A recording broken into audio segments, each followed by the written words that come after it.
नमस्कार दर्शकों, आप देख रहे हैं दूरदर्शन मध्य प्रदेश। मैं हूं डॉक्टर तपस्या। स्वागत करते हैं आपका हमारे कार्यक्रम नमस्कार एमपी में।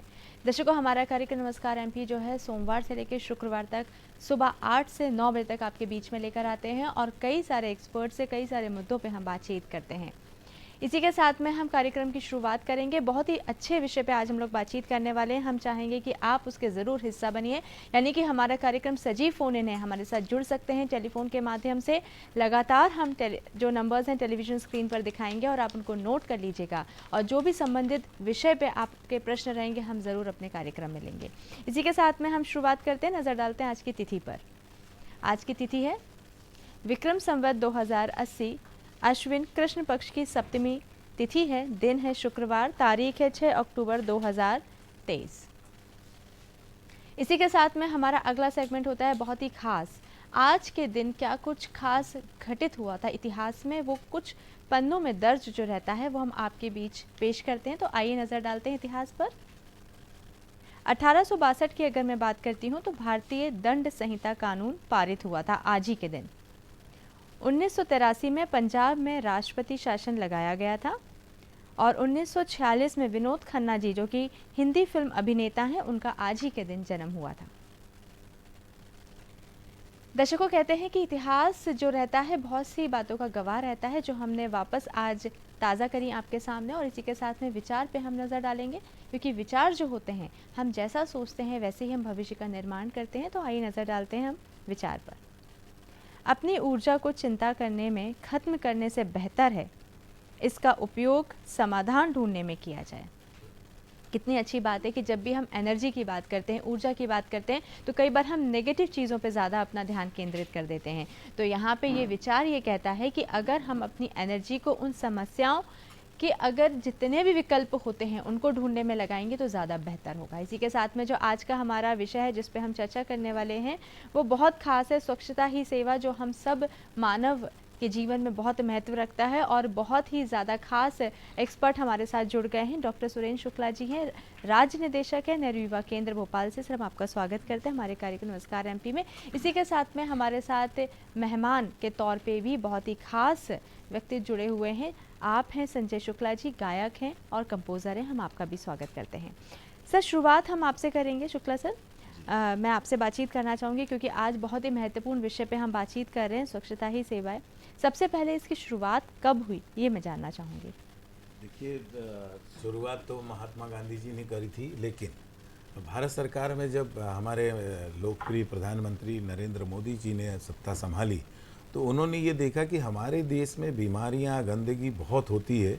तो इसका एक उन्होंने अभियान नहीं बल्कि मैं कहूँगा कि आंदोलन शुरू किया 2 अक्टूबर 1914 से, और उसको इस ऊंचाइयों तक ले गए कि आज हमारे देश में स्वच्छता को लेके हर एक बच्चा बच्चा जागरूक है।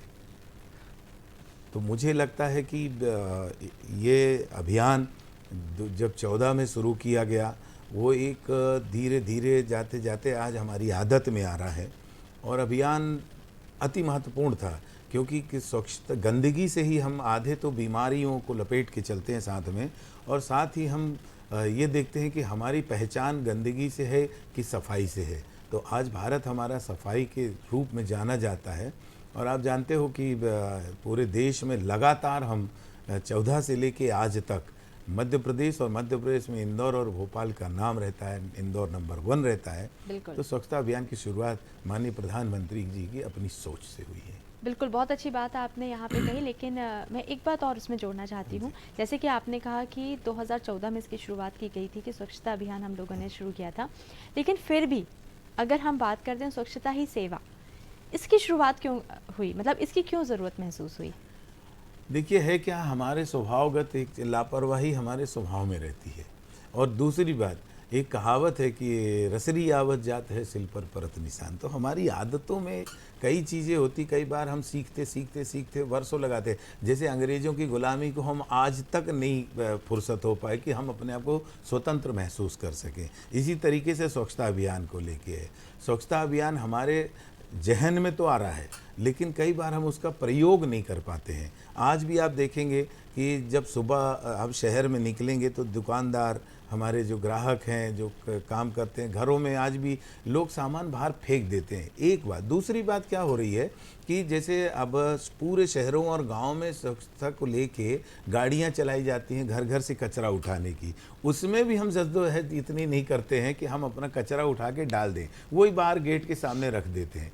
इसलिए इस अभियान की बहुत ज़रूरत है। अच्छा, और लोगों ने ये दिमाग में रख लिया कि स्वच्छता का मतलब सिर्फ कचरा साफ करना है। केवल कचरा साफ करना नहीं है। स्वच्छता का मतलब है कि हमारा पर्यावरण साफ हो, हमारी भावनाओं में आ जाए वो चीज़। हम पर्यावरण के साथ साथ हम अपने अड़ोस पड़ोस को साफ रखाएं, अपने घर को साफ रखें, मोहल्ले को साफ रखाएं, गांव को साफ करें और वैचारिकता में लाएं हम साफ सफाई। इसलिए इस अभियान की स्वच्छता में सेवा की जरूरत पड़ रही है। बिल्कुल, बहुत अच्छी बात आपने यहाँ पे कही और इसी के साथ में मुझे लगता है हम सभी को इस अभियान में अपना जो भी बेस्ट हम दे सकते हैं उसमें ज़रूर अपनी भागीदारी देना चाहिए और इस अभियान को सफल बनाना चाहिए। इसी के साथ में मैं संजय जी आपसे बातचीत करना चाहूँगी। कुछ देर पहले हमने आपसे बातचीत शुरुआत करी थी, उसमें आपने कहा कि भजन से आपने अपने करियर की शुरुआत करी। आपसे बातचीत करें उससे पहले मैं चाहूँगी कि एक भजन की हम शुरुआत कर देते हैं, क्योंकि सुबह सुबह जब हम उठते हैं तो सबसे पहले ईश्वर का ही नाम लेते हैं, तो मुझे लगता है कि हम उस भजन से शुरुआत करके आगे आपसे बातचीत करेंगे। जी देखिए, मैं अक्सर जिससे हमारी शुरुआत हुई है जर्नी की, उस भजन से मैं शुरुआत करना चाहता हूँ। तो अनूप जलोटा जी का बहुत ही फेमस भजन है ऐसी लागी लगन, और मैं उसको अक्सर ही शुरुआती भजनों में गाया करता हूँ स्टेज में। है आँख वो जो शाम का दर्शन किया करे, है शीश वो जो प्रभु चरण में वंदन किया करे। बेकार वो मुख है जो रहे व्यर्थ बातों में, बेकार वो मुख है जो रहे व्यर्थ बातों में। मुख वो है जो हरि नाम का सुमिरन किया करे। हीरे मोती से नहीं शोभा है हाथ की, है हाथ जो भगवान का पूजन किया करे। मर कर भी अमर नाम है उस जीव का जग में, प्रभु प्रेम में बलिदान जो जीवन किया करे। ऐसी लागी लगन मीरा हो गई मगन, ऐसी लागी लगन मीरा हो गई मगन। वो तो गली गली हरि गुण गाने लगी, महलों में पली बन के जोगन चली, महलों में पली बन के जोगन चली। मीरा रानी दीवानी कहाने लगी, ऐसी लागी लगन मीरा हो गई मगन, ऐसी लागी लगन मीरा हो गई मगन। क्या बात है, बहुत ही खूबसूरत भजन के साथ में शुरुआत करी। आपसे मैं बातचीत भी करना चाहूँगी कि आपने अपने करियर की शुरुआत कब हुई? देखिए, करियर की शुरुआत तो हम ये कह सकते हैं कि एक बचपन से ही निर्धारित होता है हम सबका, और बचपन से ही हमने सोचा था कि फिल्मी दुनिया में जाना है, बॉलीवुड में गाने गाना है। शुरुआत भजनों से हो गई, उसके बाद फिर गज़लों में आए, गज़लों के बाद फिर मुंबई पहुंचने के बाद फिर पूरा चेंज हो गया, क्योंकि वहाँ पूरा फिल्मों का स्कोप होता है। तो फिर धीरे धीरे फिल्मी गाने गाने लगा, उसके बाद फिर कंपोजिशन भी करने लगा। तो कहना चाहिए कि मैं 5 से 6 साल का जब था तब से ही पूरा लक्ष्य मेरा फिक्स था, क्योंकि टीवी में अपन देखते थे, अपने पास ज़्यादा ऑप्शंस नहीं होते थे। तो टीवी में अपन देख रहे हैं और उसके हिसाब से ही पूरा लक्ष्य ये था कि मुझे भी एक दिन यहाँ पे गाना गाना है, और वो भगवान ने कृपा किया और वहाँ तक पहुँच गए और कर रहे हैं भी। क्या बात है, बहुत अच्छी बात है कि बहुत कम ऐसे लोग होते हैं जो जैसा चाहें, जैसे सपनों को वो बुनते हैं वो साकार हो जाए। और यहाँ पे बहुत अच्छी बात ये है कि जैसा आपने चाहा वैसा होता चला गया।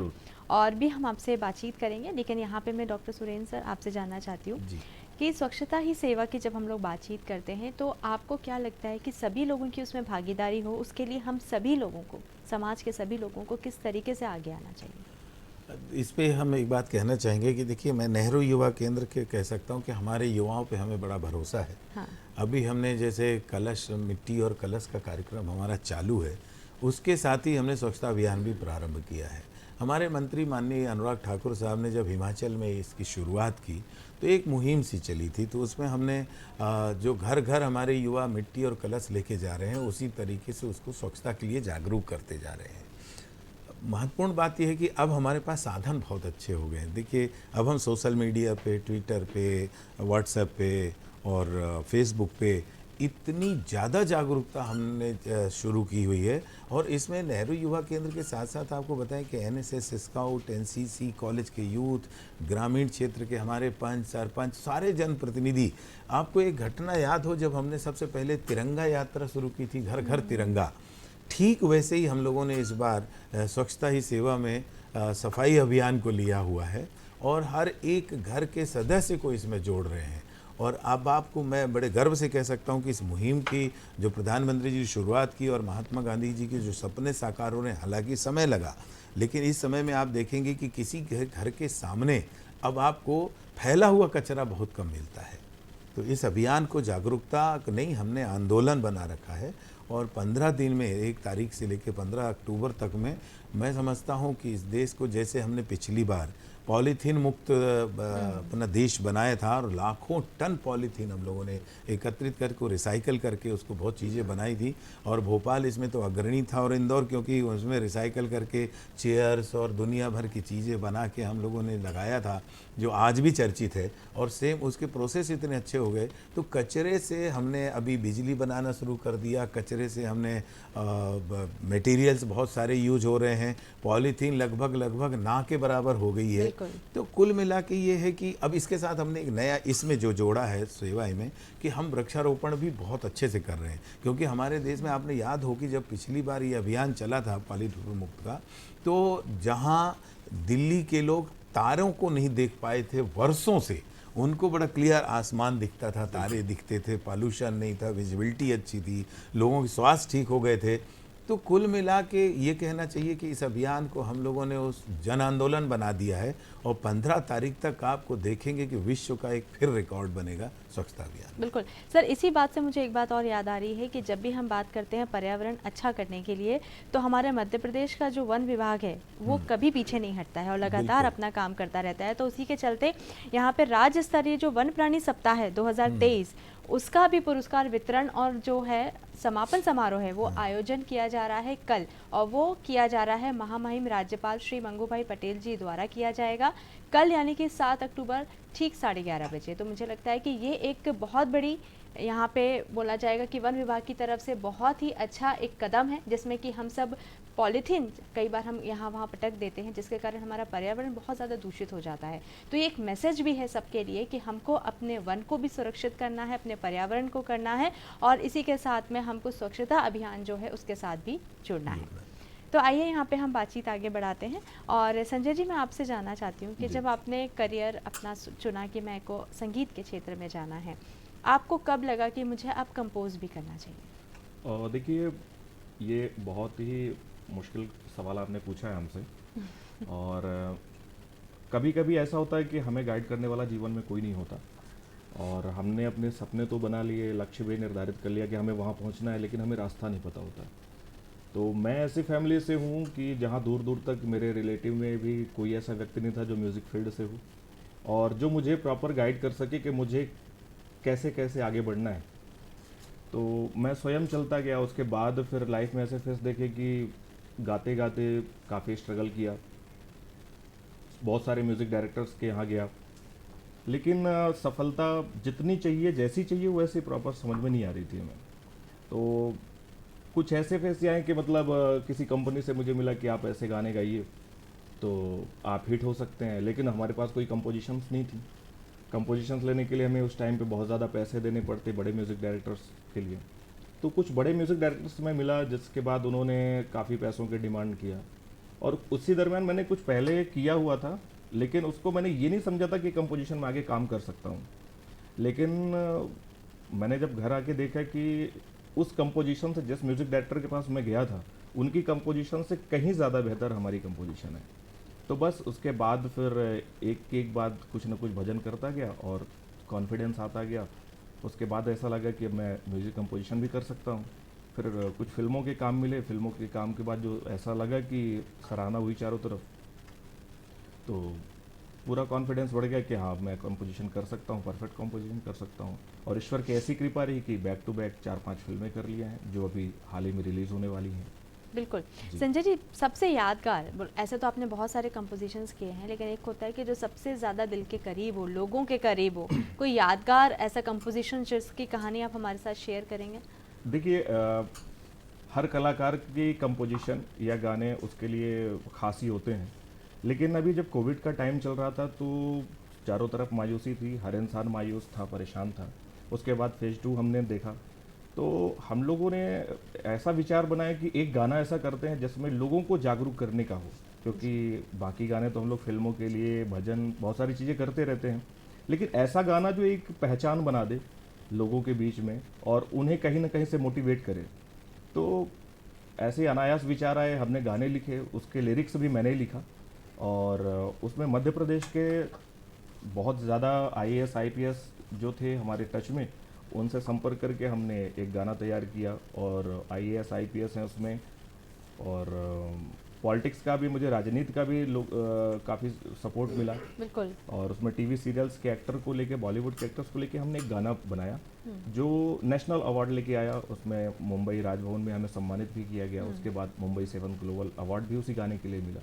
तो वो बहुत ही अच्छा दौर था हमारे लिए। बिल्कुल।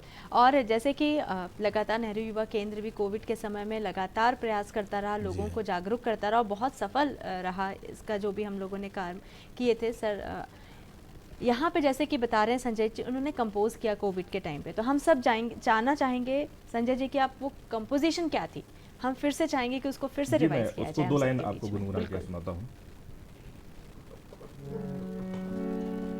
है सफर जो रुका हुआ, हम गया है जो ये जहां।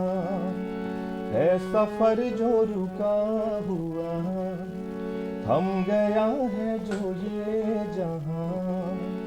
थोड़े दिन की ही बस बात है, फिर दौड़ेगा इंडिया, फिर दौड़ेगा इंडिया, फिर दौड़ेगा इंडिया,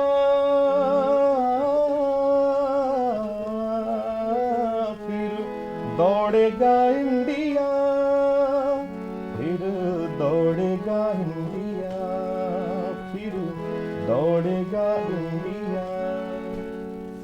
बिल्कुल। इंडिया दौड़ उसी तरीके से लगा लिया है जिस तरीके से वो हमेशा करता रहा है। बिल्कुल। बार बार जो भी सामने चुनौतियां आती हैं, लेकिन इंडिया कभी हारता नहीं है और ना हारेगा। इसी के साथ में मैं सर आपसे जानना चाहती हूँ, शुक्ला सर, जी। कि जब आपने ये मुहिम के बारे में, आपने नेहरू युवा केंद्र ने इसके बारे में पता चला और जब उन लोगों ने भागीदारी निभाई, जितने भी युवा हैं आपके यहाँ पे, किस तरीके से पूरे प्रोग्राम को डिवाइड किया गया, कहाँ तक आप लोग किस तरीके से लोगों तक पहुँचे? देखिए, इसकी अगर हम लोगों ने प्लानिंग की बात की तो जब हमारा महानिदेशालय जो है, जब उसने पहली बैठक ली, वर्चुअल मीटिंग ली, तो उस पर गाइडलाइन दे दी थी कि कैसे करना है। तो हमने पहले मध्य प्रदेश के सारे अधिकारियों की बैठक ली थी वर्चुअल। इसके बाद सारे वॉलंटियर्स जुड़े थे, जो हमारे लगभग 450-500 वॉलंटियर हैं। और वॉलंटियर्स को हमने ये बताया था कि आप जो है, जो हमारे यूथ क्लब हैं बने हुए गांव में, आप उनके पदाधिकारियों की बैठक लीजिए और उनको एक एक चीज़ 15 दिन का एक एक मुहिम बताइए और शुरुआत करिए इसकी स्वच्छता सेवा का पहले दिन से अपने घर से। आपको आश्चर्य होगा कि जो बच्चे ज़िंदगी में कल्पना न करते रहेंगे कि हम झाड़ू लगाएंगे, घरों में साफ़ सफाई करेंगे, वो दूसरों के ऊपर डिपेंड रहते हैं, वो खुद अपने से सफाई करते हुए नज़र आए और उन्होंने बाकायदे वेबसाइट पे अपलोड किया, फ़ोटोज़ हम लोगों को भेजे और उससे शुरुआत करके वो टोलियाँ बनाकर गांव में साफ़ सफाई का अभियान चलाते हैं। पानी के गड्ढे जहाँ पे हैं वहाँ पे उन्होंने इवन तेल तक डाला कई बार कि जिससे डेंगू ना हो। और जैसे हैंड पंप है वहाँ पे अगर कचरा है तो उस पर नाली बनाई, साफ़ सफाई, हर एक स्कूल बाउंड्री पे साफ़ सफाई की। क्योंकि अभी जब हम लोगों ने मेरी माटी मेरा देश पे कार्यक्रम कर रहे थे तो शिला फलकम जो लग रहे थे वहाँ पे देखा घास बहुत उगी है, कचरा बहुत है, तो वो युवा उसको साफ़ सफाई करते नज़र आए। एक उदाहरण दूंगा मैं, बैरसिया का एक स्कूल है जहाँ पे टॉयलेट पे आप 20 फीट खड़े होकर बदबू मारता था, तो वहाँ पे हमारे लड़के गए और उन लोगों ने पहले उसको अच्छे से बाहर से पानी ला ला के पहले साफ़ किया, फिर फिनाइल लाए और उसको डाला। तो कहने का मतलब ये है कि हमारे लड़कों में, हमारे युवाओं में इतना जज्बा पैदा हो गया है कि अब वो कहीं भी जाते हैं। एक गजब की बात मैं अपनी खुद की बता देता हूँ आपको कि कैसे जागरूक है। मैं मेरे बेटे के साथ अभी एक दिन न्यू मार्केट जा रहा था कार से, तो मेरी आदत, मेरे को शुगर है, तो मैंने कहा एक टॉफ़ी खाते हैं, कुछ लगा। टॉफ़ी खा के मैं कांच खोल के फेंकने वाला था तो मेरे बेटे ने हाथ पकड़ लिया कि नहीं ये बाहर नहीं जाएगा। मुझे भी रियलाइज़ हुआ कि मैं गलत कर रहा था, गाड़ी में डाल सकता था मैं। तो कुल मिला के जागरूकता का अभियान हर एक युवा में इस कदर भर गया है कि अब वो दूसरों को भी टोकने लगे हैं। तो जो रोको टोको अभियान चला था वो अब बलवती हो गया है, तगड़ा हो गया है। तो इस अभियान को घर घर, मोहल्ले मोहल्ले हमारे युवा जाते हैं, जागरूक करते हैं। और सबसे बड़ा फ़ायदा, मैं धन्यवाद दूंगा सरकार को कि ये जो मेरी माटी मेरा देश कार्यक्रम कलश वाला जो किया है ना, इसमें एक फ़ायदा ये हो रहा है कि हर आदमी जुड़ा हुआ है इस आंदोलन से। उसके साथ साथ ये जो स्वच्छता सेवा अभियान चल रहा है, तो एक साथ जो दो काम हो रहे हैं, ये राष्ट्र की मुख्य धारा से स्वच्छता को जोड़ दिया गया है। इस तरीके से कार्य चल रहा है। नहीं, बहुत अच्छी बात है। और जो आपने उदाहरण यहाँ पे दिया उससे मुझे एक याद आता है कि जैसे आपने बोला कि आपने रैपर निकाला और फेंकने के लिए, वो कारण ये होता है सर कि जब भी हम इस तरीके का कोई भी चीज़ हम खाते हैं तो हमको लगता है हमारी गाड़ी गंदी ना हो, हमारी गाड़ी से कोई किसी भी तरीके की स्मेल ना आए। तो सेम, लेकिन हम उसको बचाने के चक्कर में हम बाहरी जो वातावरण है उसको ख़राब कर देते हैं। तो हम उसको भी घर समझे। हर एक व्यक्ति का यहाँ पे कर्तव्य होता है कि हमको अपनी सड़कों को, अपने आसपास की जगह को स्वच्छ रखना है। अगर हम ऐसे सभी चीज़ों को हम ध्यान में रखते हैं तो हम किसी भी मुहिम को सफल बना सकते हैं। और इसी के साथ में नमस्कार एमपी में हमारा अगला सेगमेंट है पर्यटन का समय हो गया है। हम सीधे चलते हैं पचमढ़ी, आपको जोड़ते हैं, देखते हैं क्या कुछ खास है।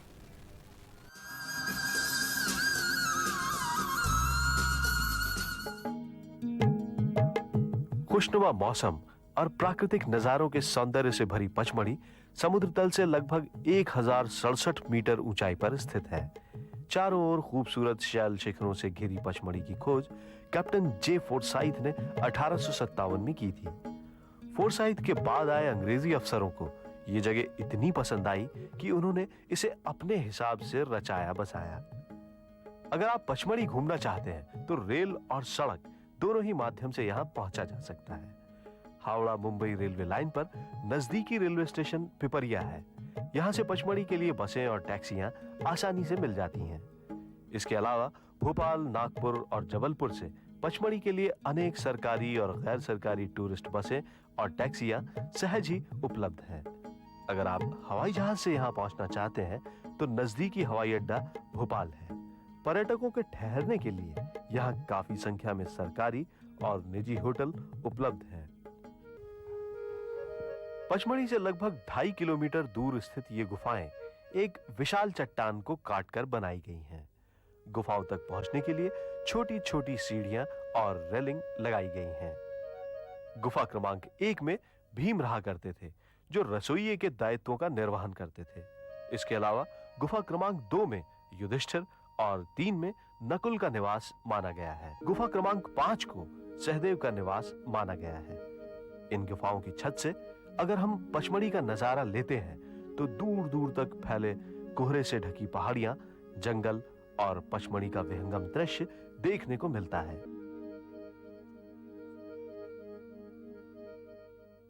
दुनिया में आदमी आता है और चला जाता है और शेष रह जाती हैं तो बस यादें। ये वट वृक्ष भी उन्हीं यादों में से एक है जिसे 1953 में देश के प्रथम राष्ट्रपति ने अपने हाथों से लगाया था। आज इस स्थान को हम सब राजेंद्र गिरी के नाम से जानते हैं। यह स्थान एक खूबसूरत पार्क का रूप लेता जा रहा है।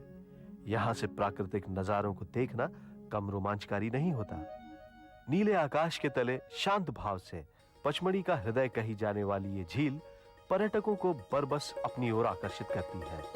सूर्यास्त के क्षणों में नौका विहार करना और देखना एक सुखद एहसास की अनुभूति कराता है।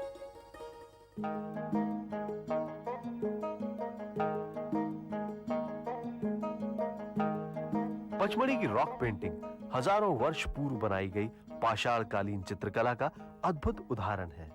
कहा जाता है कि आदिवासियों ने अपने समय की युद्ध कला को चित्र के माध्यम से इन पत्थरों पर उकेरा है। समय बीतने के साथ अब ये शैल चित्र फीके हो गए हैं और धीरे धीरे मिटते चले जा रहे हैं।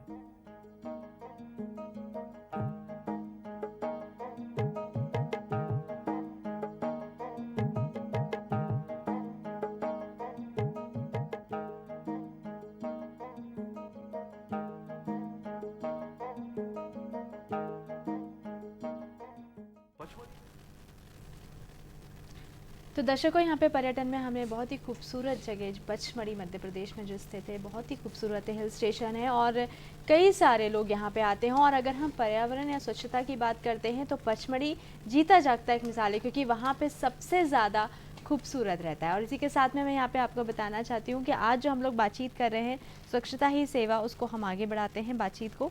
सर, जब भी हम स्वच्छता की बात करते हैं तो गांधी जी को हमेशा याद किया जाता है। महात्मा गांधी जी एक बहुत ही ज़्यादा प्रेरक रहे हैं। तो कोई ऐसी घटना है जो आप बताना चाहेंगे गांधी जी से जुड़ी? जी हाँ, बिल्कुल बताना चाहेंगे। आपको याद हो, महात्मा गांधी जी जब सेवाग्राम में थे नागपुर में, तो उनकी पत्नी उनके साथ रहती थी।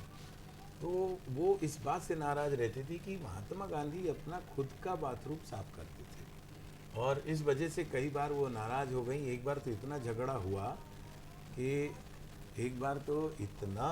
हुआ उनका कि ये कहने लगे कि अगर तुमको मेरे साथ रहना है तो साफ सफाई करो, जी बिल्कुल। और नहीं, साफ सफाई करो और नहीं तो मेरे साथ मत रहो। उन्होंने यहाँ तक कि दलितों को यहाँ तक लिया होगा कि यहाँ तक कहा कि ये ईश्वर का रूप है और ये अगर अपना मैला साफ करते हैं तो मैं भी करूँगा, और वो खुद अपना मैला साफ करते थे। तो महात्मा गांधी एक अपने आप में वो माइलस्टोन है, मैं समझता हूँ, स्वच्छता अभियान का, कि पूरे दुनिया में कोई ऐसा उदाहरण नहीं होगा। महात्मा गांधी जी का एक कैरेक्टर था कि वो कभी भी कोई काम दूसरे को ऊपर थोपते नहीं थे, पहले वो खुद करते थे, इसके बाद उदाहरण देते थे।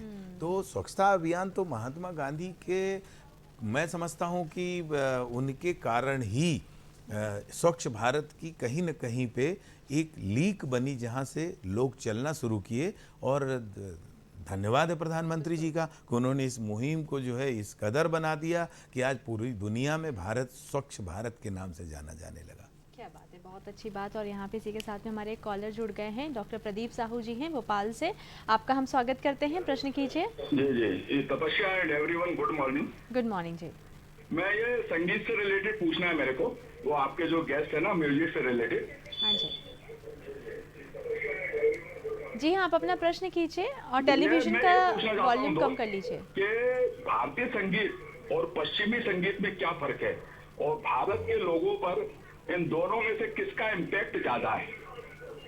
देखिए, समय के साथ साथ तो बहुत सारे बदलाव आ रहे हैं, और भारतीय संगीत तो हमेशा से ही सबसे ऊपर रहा है, सर्वोपरि रहा है।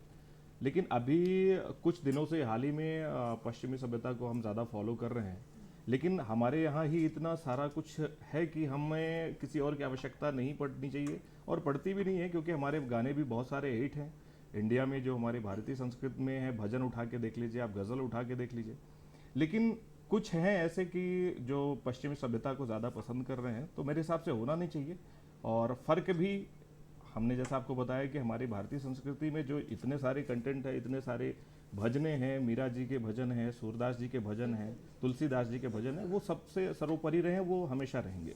बिल्कुल सही बात है। और इसी के साथ में इमोशंस बहुत जुड़े रहते हैं जरूर, हमारे, बिल्कुल। तो हम उसको सबसे ज़्यादा महत्व देते हमारी हैं। भजनों में इमोशंस हैं। आप जिस सब्जेक्ट को लेके आप उठाएंगे, आपको वो गाने मिलेंगे। बिल्कुल। और यहाँ पे अगर हम बहुत आश्चर्यजनक चीज़ देखते हैं, तो अगर हम पश्चिमी देशों की भी बात करते हैं तो वो भी हमारे भारतीय संस्कृति को बहुत अपनाते हैं और बहुत बखूबी निभाते हैं। हाँ, वो कॉपी करके ही कहीं ना कहीं से फेर बदल करके वो बिल्कुल बना सही रहे हैं। बात है। और इसी के साथ में मैं आपसे भी जानना चाहूँगी कि कोई और ऐसा कोई भजन, क्योंकि भजन की बात जब आपने बात छेड़ी दी है यहाँ पे, और हम सब जब भारतीय संस्कृति की बात करते हैं तो सबसे ज़्यादा हम ईश्वर को याद करते हैं, तो कोई ऐसा और भजन जो आप देखिए, एक बहुत ही करना अच्छा चाहेंगे? भजन है, जिसको मैं कहता हूँ कि आज हमारे यहाँ एक ट्रेंड चल रहा है राम राज्य का।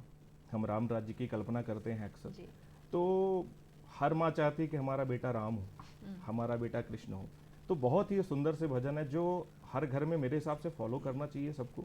और क्योंकि एक राम जी का जब जिक्र आता है तो राम जी जैसा परिवार शायद है कि हमें अब देखने को बहुत ही कम मिलता है। तो हम कल्पनाएं करते हैं कि हमारा भाई लक्ष्मण जैसा हो, हमारी माता कौशल्या जैसी हो। तो बहुत सुंदर सी भजन आपको छोटा सा सुना रहा हूँ। जी। नगरी हो अयोध्या सी, रघुकुल का घराना हो, चरण हो राघव के जहाँ मेरा ठिकाना हो, चरण हो राघव के जहाँ मेरा ठिकाना हो। लक्ष्मण सा भाई हो, कौशल्या माई हो, स्वामी हो तुम जैसा मेरा रघुराई हो। नगरी हो अयोध्या सी, रघुकुल सा घराना हो, चरण हो राघव के जहाँ मेरा ठिकाना हो त्याग भरत जैसा सीता सी नारी हो, लव कुश के जैसी संतान हमारी हो, चरण हो राघव के जहाँ मेरा ठिकाना हो। बात है, बहुत ही खूबसूरत भजन आपने यहाँ पे पेश किया। और जैसे कि आपने कहा कि हर एक कैरेक्टर के जो वैल्यू होती है वो हर एक घर में, हर एक व्यक्ति में होना चाहिए। वाकई बहुत ही इम्पोर्टेंट है ये। इसी के साथ में मैं आपसे संजय जी ये भी जानना चाहती हूँ कि जब आपने शुरुआत करी अपने गाने गाने की और करियर की, जब आपकी शुरुआत हुई, आप बॉम्बे गए, जाहिर सी बात है जब हम एक छोटे शहर से हम बहुत बड़े शहर में जाते हैं तो अपनी पहचान बनाने में बहुत समय लगता है। बिल्कुल। तो आप मुझे बताइए कि क्या स्ट्रगल रहा उस समय, आपने क्या कभी ऐसा लगा कि नहीं अब मुझे छोड़ के वापस चले जाना चाहिए? देखिए, जब हम संघर्ष करते हैं तो हमें इन सब का सामना ज़रूर करना चाहिए, और ये सामना हर इंसान को करना भी पड़ता है, हम चाहे किसी भी फील्ड में हो। तो हमने भी जब शुरुआत की तो बहुत बार ऐसा आया कि अब हमें छोड़ के चले जाना चाहिए, अब कुछ नहीं हो सकता है। लेकिन कहीं ना कहीं से एक ईश्वरीय आशीर्वाद कह सकते हैं, माँ बाप की प्रेरणा कह सकते हैं, उनका भी आशीर्वाद था और ऐसा सपोर्ट था। तो ऐसे सपोर्ट को देख के मन में एक बल मिलता था। जब भी मैं नेगेटिव हो जाता था तो कहीं ना कहीं से अपने घर परिवार को सोच के एक पॉजिटिविटी आती थी कि अगर मैं वापस गया तो शायद मैं उन लोगों को अपना मुंह दिखा नहीं पाऊंगा, मैं कि हार के आया हूँ, मैं कुछ कर नहीं पाया हूँ जीवन में। और दूसरी बात ये होती कि आप बहुत सारी चीज़ों को सोचते हैं, आपके स्कूल के जो दोस्त होते हैं वो भी आपको जानते हैं बचपन से कि आप संगीत के पीछे भाग रहे हो। तो बहुत सारी चीज़ों को अगर हम सोचते हैं कि मैं जाके वहाँ किसको क्या फेस करूँगा, तो वो एक कहीं ना कहीं से हमारे ताकत का भी काम करता है, और वही ताकत बनती चली गई कि नहीं हम इसी में आगे बढ़ेंगे, और वही प्रेरणा लेके मैं आगे बढ़ता चला गया और ईश्वर की कृपा रही कि सब कुछ आसान हो गया। बिल्कुल संजय जी, आप रीवा के रहने वाले हैं जी। और वहाँ से आपकी जो जर्नी रही बॉम्बे तक की, बिल्कुल। आज सभी के दिलों में, सभी के घरों में आपके जो संगीत है, आपकी आवाज़ है, लोगों तक पहुँच रही है। जी। अगर मैं बात करती हूँ कि शिक्षा दीक्षा बहुत इम्पॉर्टेंट होती है, जब हर कोई व्यक्ति जो होता है कला की तरफ नहीं आकर्षित होता है, तो अगर मैं आपकी बात करूँ तो आपके कौन गुरु रहे हैं और किसको आप सबसे ज़्यादा फॉलो करते हैं? देखिए, प्रारंभिक जो शिक्षा हुई हमारी तो वो रीवा में हमने किया, एक दो म्यूज़िक क्लासेस हमने ज्वाइन किया।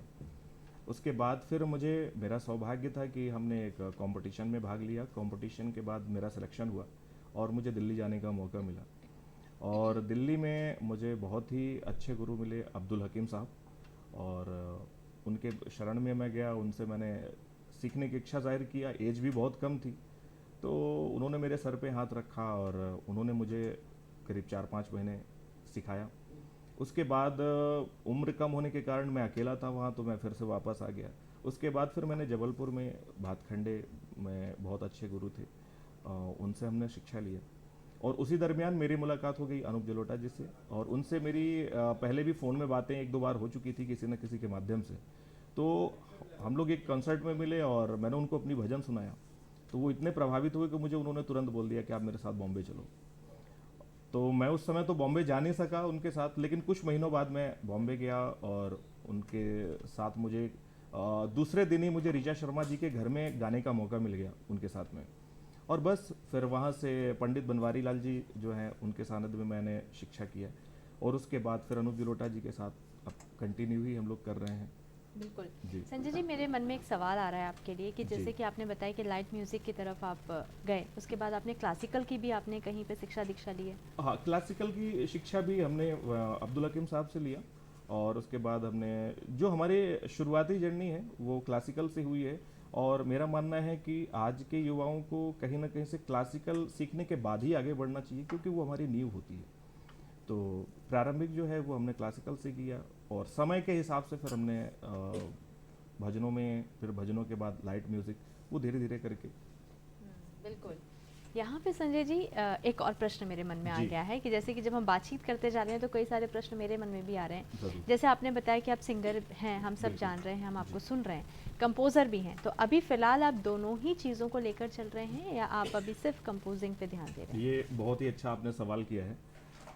देखिए, अभी जब से मैंने म्यूज़िक कंपोजिशन करना शुरू किया है, क्योंकि लोगों के और जहाँ जहाँ भी हमने प्रस्तुतियाँ दी हैं, और जिससे भी मैं मिला हूँ, जिनके लिए भी मैंने काम करने का प्रयास किया, जिनसे मुझे ऑफ़र मिला, तो उन्होंने सबसे पहले मेरी कंपोजिशन सुनी। कंपोजिशन सुनने के बाद उसमें मेरी ही आवाज़ अक्सर होती थी, तो उसको उन्होंने हमेशा यही किया कि आप अपनी ही आवाज़ रखिए। तो ये मेरे लिए बहुत आसान होता चला गया। मुझे फिर पहली जो फिल्म मिली उसमें मैंने एक अपनी ही आवाज़ में गा के डमी पेश किया था उनसे। तो उन्होंने ये फाइनल किया कि ये सारे गाने जो हैं इस फिल्म के आपको ही गाने हैं और आप ही कंपोजिशन करेंगे। तो एक के बाद एक गाना मिला, उसके बाद फिर पता चला पूरी फिल्म के मुझे सारे गाने मिल गए। फिर नेक्स्ट फिल्म का जो मुझे ऑफर आया उसमें भी मैंने एक गाना दिया था। एक गाने के बाद जब उन्होंने सुना फाइनल गाना, तो उन्होंने बोला कि आप ही गाएंगे और ये इतने गाने हैं, आप ही को करने हैं। तो ये बहुत अच्छा दौर मेरे साथ चलता रह गया कि कंपोजिशन भी मैं ही कर रहा हूँ। कुछ ऐसे गाने हैं जिनको मैंने नहीं गाए हैं, मैंने सिर्फ कंपोजिशन किया है, तो ऐसे हैं। लेकिन ज़्यादातर गाने जो है उसमें मेरे कंपोजिशन और मेरे आवाज़ में है। बिल्कुल। जैसे कि आपने बताया कई सारी फिल्मों में आपने कंपोजिशन जी। किया है, तो ऐसी कौन कौन सी फिल्में हैं, क्या चुनिंदा आप नाम बता पाएंगे? जी, अभी हमने 3-4 तो भोजपुरी फिल्में की हैं, जी। और जिसमें से कुछ शूट हो चुकी हैं, कुछ शूट पे हैं, और कुछ रिलीज़ होने वाली हैं। अभी हाल ही में एक जी बायोस्कोप पे पिक्चर रिलीज़ हुई है हमारी, बाप रे बाप, कॉमेडी फिल्म है। जी। उसके सारे गाने हमने ही किए हैं, वो रिलीज़ भी हो चुकी है। और अभी मैं एक बहुत अच्छी पिक्चर कर रहा हूँ जिसमें मुझे ज़्यादा मज़ा आ रहा है। बाकी पिक्चर तो हमने 4-5 किए हैं जो भी शूट पे हैं, शूट हो रही हैं, कुछ आगे काम चल रहा है, पोस्ट प्रोडक्शन का काम चल रहा है। लेकिन जो सबसे ज़्यादा मैं जिस फिल्म की अगर बात करूँ, अभी हमने किया है बूंद। वो पानी के ऊपर है, बूंद ए ब्लू डायमंड। जी। तो वो हिंदी पिक्चर है, वो पानी के ऊपर है, पानी बचाव के ऊपर है, जिसको काफ़ी सराहना मिल रही है, और उसको 42 कंट्रीज में उसको फेस्टिवल में भेजा जा रहा है। और जिसको मध्य प्रदेश गवर्नमेंट ने भी उसको टैक्स फ्री किया है, यूपी गवर्नमेंट ने टैक्स फ्री किया है। तो वो उसका मुझे बहुत बेसब्री से इंतजार है। उसके गाने जो कुछ गाने मैंने गाए हैं, कुछ साधना सरगम जी से मैंने गवाए हैं गाने। तो वो मुझे ऐसा लगता है कि वो फिल्म आने के बाद शायद कुछ और विशेष हो जाएगा। बिल्कुल, जितनी आप तारीफ कर रहे हैं, हम सब चाहेंगे कि वो जी। उतनी ही सफल रहेगी आगे भविष्य में। क्या इस गाने को जो आपने कंपोज किया उसकी कोई मुखड़ा आप सुना सकते हैं? बिल्कुल, मैं आपको सुनाना चाहूँगा। जी।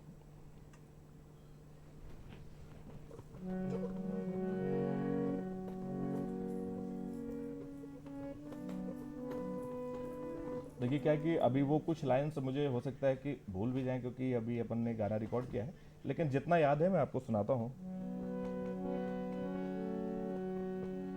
ओ संसार के पालनहारी, ओ जगत के स्वामी, पुकार जिया की सुन ले तू, मैं मांगू बस पानी। ना जाने क्यों आसमां की सूख गई है धारा, इंसान प्यासा पंछी प्यासा, सूख गई है बदरा। है इतनी सी अरज हमारी, आह भरी है कहानी। ओ संसार के पालनहारी, ओ जगत के स्वामी, पुकार जिया की सुन ले तू, मैं मांगू बस पानी। क्या बात है, बहुत ही बढ़िया और बहुत ही सुंदर कंपोजिशन आपने इसका किया है। और इसी के साथ में सुरेंद्र सर, मैं आपसे जानना चाहूँगी जी। कि नेहरू युवा केंद्र के सभी युवा इतने ऊर्जावान हैं और जिस तरीके से हर अभियान में वो आगे रहते हैं और पूरी तरीके से सफलतम उसका समापन करते हैं। अगर मैं आज के डेट में बात करती हूँ, तो अगर मैं स्वच्छता की बात करती हूँ, तो कितना आपको लग रहा है कि कितना परसेंटेज अभी हम लोग गाँव को जागरूक कर चुके हैं और इस अभियान में भाग ले चुके हैं, अभी कितना बाकी है? देखिए, हमारे जो रोज़ अपडेट होता है आंकड़ा, इस हिसाब से हम अभी तक में 60% तक जा चुके क्या हैं। बात है। और 60% में हमारे युवाओं में ऊर्जा की कमी नहीं है। जी। अभी भी वो लगातार काम करते जा रहे हैं। और सबसे बड़ी बात, चूंकि अब आप जानती हैं कि सोशल मीडिया इतना एक्टिव है कि हम उसके रिकॉर्ड को झूठा भी नहीं कर सकते, क्योंकि फ़ोटो अपलोड हो रहे हैं, उनके न्यूज़ आ रही है पेपरों में, तो वो सारी चीज़ें इतनी हो रही हैं कि उसको हमारा मिनिस्ट्री डायरेक्ट उसको मॉनिटर कर रही है। इवन मंत्री जी भी कर रहे हैं। अब जैसे मैं आज आपको बताऊं कि आज हमारे मंत्री जी मध्य प्रदेश के दौरे पे हैं, तो जबलपुर, कटनी, रीवा, आज भोपाल शाम को भी आएंगे, तो उनको एक एक रिपोर्ट उनको हर 3 घंटे में चाहिए होती है। तो जो अभी कल शाम तक का आंकड़ा था हमारा, वो 60% पार है। तो मैं कह सकता हूं कि हमारे युवाओं में क्या है, लगातार जोश भरते रहना चाहिए। युवाओं को काम करने का जज्बा बहुत है, बस काम मिलना चाहिए। और मैं बहुत बार बार धन्यवाद देता हूं नेहरू युवा केंद्र के आला अधिकारियों को और सरकार को कि वो युवाओं को इतना काम दे रही है, इतना फ्री हैंड कर रही है कि अब उनमें स्वच्छता की भर केवल बात नहीं करें, स्वच्छता सेवा के साथ साथ वो राष्ट्र प्रेम और देश प्रेम की तरफ भी उनका जुड़ाव बहुत ज़्यादा हो गया है। जो पहले सिर्फ अपने मतलब के लिए मोबाइल पे गपशप करते रहते थे, अब वो इस तरफ बहुत ज़्यादा झुक चुके हैं। बिल्कुल, बहुत अच्छी बात है। जी। सर, एक चीज़ और जब मैं बातचीत करना चाहती हूँ कि जिसमें हम लोग बात करते हैं टॉयलेट की, हर घर में टॉयलेट होना चाहिए अगर हम स्वच्छता की बात करते हैं। तो आपने जो 60% की जो बात आपने कही है, उसमें हम कितना सफल हो चुके हैं? बहुत ज़्यादा सफल हो चुके हैं। मैं तो ये कहूँगा कि देखिए, हमने जो है ODF कितने गांव, कितनी पंचायतें कर चुके हैं। लगभग पिछली बार का आंकड़ा जो था स्वच्छता अभियान का, वो करीब 79% के करीब एबव जा चुका था ODF गाँव का। तो मतलब हम तो टारगेट पे पहुंच रहे हैं। हमें लगता है कि अगर हम 15 अक्टूबर तक ऐसे ही मुहिम चलती रही तो हम 90 एबव होंगे। और अब तो क्या है, अब ये अभियान एक तरीके से सरकार का अभियान नहीं रह गया, ये खुद का अभियान है। लोग खुद जागरूक हो रहे हैं। और एक्चुअली पहले दिमाग में सफाई होनी चाहिए थी, वो हमने कर दी है। अब वो मेंटल हम इतना तैयार हो चुके हैं कि हमें अपने स्वच्छता में रखना है, अपनी सफाई रखनी है, अपना ये ध्यान रखना है, वो ध्यान रखना है। और एक जागरूकता ये, आपको एक घटना याद हो मध्य प्रदेश की बालाघाट या मंडला की थी कि एक लड़की की शादी हुई। शादी के बाद जब वो ससुराल गई तो वहाँ टॉयलेट नहीं था, तो उसने मना कर दिया कि मैं यहाँ नहीं रहूँगी, वापस मायके आ गई। इसके बाद ही आपको याद होगा कि मध्य प्रदेश शासन ने उसको मुहिम चालू की और एक बड़ी अच्छी फिल्म बनी थी। और उसके बाद ये चर्चा हुई थी कि ये बहू वापस आ गई है। तब से हर एक लड़की, हर एक महिला में ये जागरूकता आ गई है कि अगर ये व्यवस्था नहीं है तो हम नहीं करेंगे। वहाँ तो किया ही उसने, अपने घर को भी किया। तो क्या होता है कि ये जागरूकता जब आ जाती है तो ODF तो हमें लगता है एक सरकारी वो है, मन का अगर स्वच्छपन आ गया तो फिर तो हर चीज साफ होती कितनी है। अच्छी बात आपने यहाँ पे बोली है कि ये अभियान सिर्फ सरकार का अभियान नहीं रह गया, जन जन का अभियान हो गया है। लोग उसमें जुड़ गए हैं और दिल से उसमें काम कर रहे हैं। पहले के समय में हम देखते थे कि जब हम किसी भी पार्क में जाते तो कई बार कचरा फेंक दिया जाता था, लेकिन पूरी व्यवस्था है सूखे कचड़े की, वहाँ पर भी डस्टबिन रखी रहती हैं और बाकायदा हम देखते हैं कि युवा जो होता है सीधे वहीं जाके कचरा फेंकता है, ना कि यहाँ वहाँ फेंके। और ये एक बहुत अच्छा परिवर्तन जो है वो हम देख रहे हैं लोगों के अंदर। आखिरी एक में गाना ज़रूर है संजय जी, मैं आपसे चाहूँगी क्योंकि समय की कमी है, तो आप कौन सा गाना है या कौन सा भजन है या आपके द्वारा किया वो कंपोज, जो भी आप सुनाना चाहें हमारे तमाम दर्शकों को। जी, मैं आपको कुछ अपनी भजन सुनाता हूँ। जी बिल्कुल, आप गाना भी सुना सकते हैं जैसा आपको ठीक है। जैसा आप चाहें, जो भी आप चाहेंगे हम वो गाना सुनाएंगे। ठीक है, अभी हम लोग भजन से हमने शुरुआत की, आपकी कंपोजिशन भी हमने सुनी। बहुत सारे युवा हमको देख रहे हैं, हम लोग नेहरू युवा केंद्र के साथ भी बातचीत कर रहे हैं, तो बहुत सारे युवा हमसे जुड़े हैं इस समय, आपको देख रहे हैं। तो मैं चाहूंगी कि युवाओं से जुड़ा हुआ भी कोई गाना आप अगर गाएंगे तो भी मुझे लगता है कि बहुत अच्छा जी, क्योंकि मैं आपको कुछ पुराने गाने मैं आपको सुनाता हूँ, जी बिल्कुल। है ना।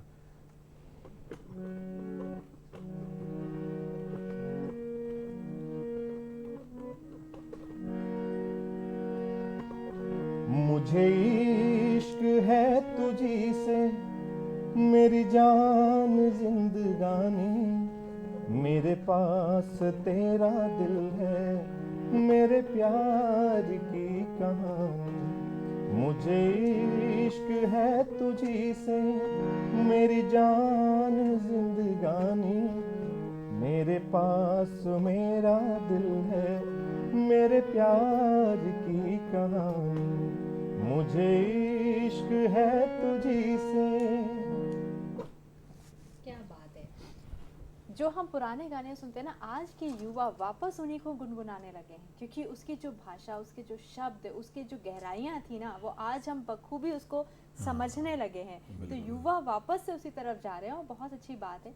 इसी के साथ में एक मैसेज मैं चाहूँगी संजय जी, युवाओं को आप क्या देना चाहते हैं जो संगीत की तरफ जाते हैं, अपना करियर बनाना चाह रहे हैं, तो उनको आप क्या मैसेज देना चाहेंगे? देखिए, मेरा कहना ये है कि हम जब भी संगीत में आगे बढ़ना चाहते हैं और हमारा लक्ष्य बहुत बड़ा है, तो हमें उतनी तैयारी करके ही आगे बढ़ना चाहिए।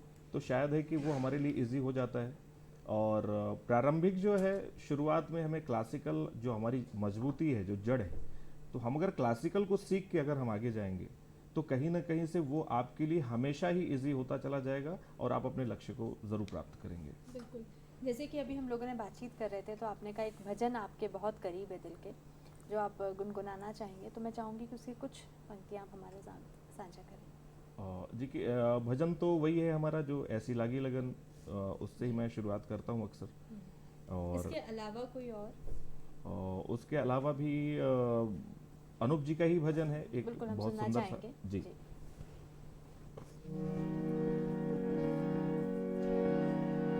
रंग दे रंग दे रंग दे रंग दे रंग दे रंग दे रंग दे रंग दे रंग दे चुनरिया शाम पिया मोरी, रंग दे चुनरिया शाम पिया मोरी, रंग दे चुनरिया, रंग दे चुनरिया, रंग दे चुनरिया। ऐसी रंग दे कि रंग नाही छूटे, ऐसी रंग दे कि रंग नाही छूटे।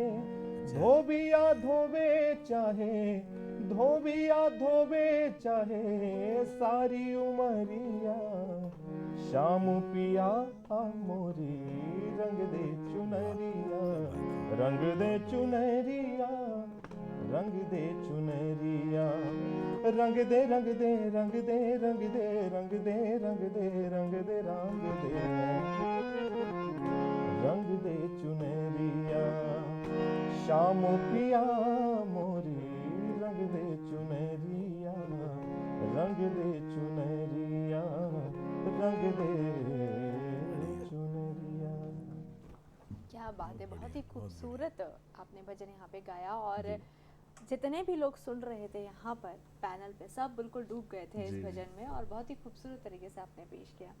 यहाँ पे मैं शुक्ला सर आपसे जानना चाहती हूँ कि जब हम बातचीत करते हैं स्वच्छता अभियान की, चाहे हम स्वच्छता ही सेवा की बात करें, हम ओवरऑल स्वच्छता की बात करते हैं, तो जो लोग आज भी नहीं जुड़े हैं, आज भी युवा ऐसे हैं जो नहीं जुड़े हैं, आप उनको क्या मैसेज देना चाहेंगे कि सबसे ज़्यादा, क्योंकि आपने कहा कि ऊर्जा युवाओं में होती है, वो कुछ भी बदलाव ला सकते हैं, तो आप उनको क्या मैसेज देना चाहेंगे?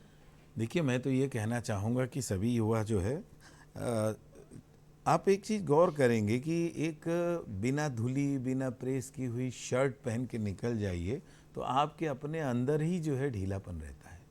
अब आप बढ़िया धुला हुआ कपड़ा पहनेंगे, टाइट अच्छे से रहेंगे, तो आपके अपने अंदर ही एक आत्मविश्वास पैदा होता है। उसी तरीके से सभी युवाओं को अपने मन को स्वच्छ रखना चाहिए, निर्मल रखना चाहिए और साफ सफाई पे इस कदर ध्यान देना चाहिए कि जिससे कि आपके ऊपर तो असर पड़ेगा ही, सामने समाज पे असर पड़ता है, सोसाइटी पे असर पड़ता है। और अब मुझे तो युवाओं पे पूरा भरोसा है। देखिए अभी जो क्रांति पूरी दुनिया में युवा लाते हैं वो कोई नहीं लाता है। तो मैं तो बड़े आशान्वित हूँ और इस तरीके से आशान्वित हूँ कि इन शब्दों के साथ कि उंगलियों करती रहो तुम काम अपना, न जाने किस पत्थर पे निकले राम अपना। तो काम करते रहना चाहिए युवाओं को, तो निश्चित रूप से सब ठीक होगा और जुड़ेंगे लोग। मैं मानता हूँ कि जुड़ेंगे लोग। बिल्कुल, आप वैसे भी जी। आपने कई युवाओं को साथ में जोड़ रखा है, हर अभियान को आप सफल करते हैं, नेहरू युवा केंद्र हर प्रोग्राम को अच्छा करता है। और इसी के साथ में संजय जी, मैं लास्ट में अंतिम मेरा प्रश्न आपसे ये है कि आगे के प्रोजेक्ट क्या हैं, शॉर्ट में हम जानना चाहेंगे। आगे के प्रोजेक्ट्स हमारे फिल्मों के हैं और जो अक्टूबर के बाद हम लोग बैक टू बैक गाने करेंगे, क्योंकि अभी हमने 2-4 महीने का बहुत लंबा गैप हमने लिया था क्योंकि हमारी कुछ तैयारियां थी और हम लोग कुछ फिल्मों में ऐसे लगे थे कि मुझे प्राइवेट एल्बम करने का मौका नहीं मिला था।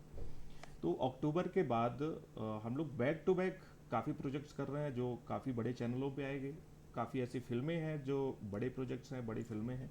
तो हमारा शुरुआत जो है अक्टूबर से ज़्यादा तेज़ी से आगे होगा। बिल्कुल, हम आपको अग्रिम शुभकामनाएं देना चाहते हैं आपके धन्यवाद। प्रोजेक्ट्स के लिए। और एक अंतिम सवाल मेरा आपसे ये है कि वो युवा जो बॉम्बे की तरफ रुख करते हैं, लाइमलाइट को देखते हैं, एक अच्छा बेहतर करियर बनाना चाहते हैं, जी, कई बार फेल होते हैं, कई बार स्ट्रगल करके वापस आते हैं, तो ऐसे युवाओं को आप क्या कहना चाहेंगे? देखिए फेल तो वो होता है जो एग्ज़ाम में बैठता है, लेकिन मेरा ये कहना है कि जिन्हें ये दुनिया कुछ करने लायक नहीं समझती है, अक्सर वही लोग दुनिया का इतिहास बदलते हैं। तो मेरे हिसाब से ऐसा है कि हम पूरी तैयारी के साथ अगर अपने लक्ष्य की ओर बढ़ेंगे तो सफलता ज़रूर मिलेगी। और सफलता अगर नहीं भी मिलती है तो वहाँ भी निराश होने की आवश्यकता नहीं है। उसी हमारी असफलता जो है उसको ही हम ताकत बना के अगर आगे बढ़ेंगे तो हमें ज़रूर उसी में कुछ ना कुछ, उसी दिशा में कोई ना कोई अच्छे मार्ग मिलेंगे। बिल्कुल, बहुत अच्छी बात। और इसी के साथ में डॉक्टर सुरेंद्र सर जी। क्योंकि 15 तारीख बहुत नज़दीक है, हम सब लक्ष्य की तरफ है, नेहरू युवा केंद्र लगातार कार्य कर रहा है, तो आप नेहरू युवा केंद्र की तरफ से कोई मैसेज जो हमारे तमाम दर्शकों को देना चाहेंगे?